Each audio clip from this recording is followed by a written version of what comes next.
بسم الله الرحمن الرحيم. يا أيها المزمل قم الليل إلا قليلا نصفه أو انقص منه قليلا أو زد عليه ورتل القرآن ترتيلا إنا سنلقي عليك قولا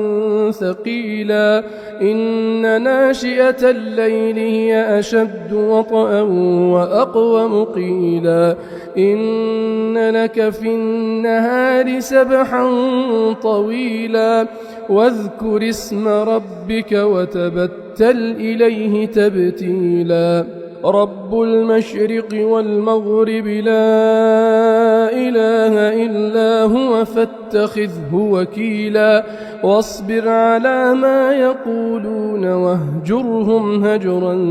جميلا وذرني والمكذبين أولي النعمة ومهلهم قليلا إن لدينا أنكالا وجحيما وطعاما ذا غصة وعذابا أليما يوم ترجف الأرض والجبال وكانت الجبال كثيبا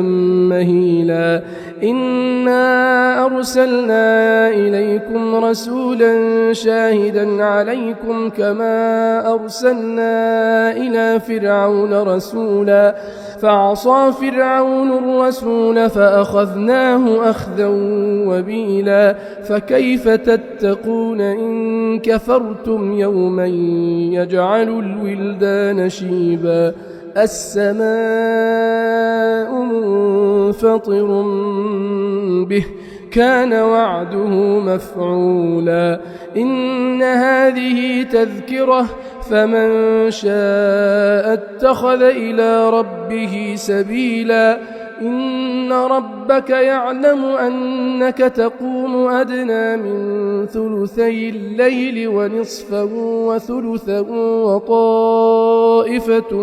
من الذين معك والله يقدر الليل والنهار علم أن لن تحصوه فتاب عليكم فاقرؤوا ما تيسر من القرآن علم أن سيكون منكم مرضى وآخرون يضربون في الأرض يبتغون من فضل الله وآخرون يقاتلون في سبيل الله فاقرؤوا ما تيسر منه وأقيموا الصلاة وآتوا الزكاة وأقرضوا الله قرضا حسنا وما تقدموا لأنفسكم من خير تجدوه عند الله هو خيرا وأعظم أجرا واستغفروا الله إن الله غفور رحيم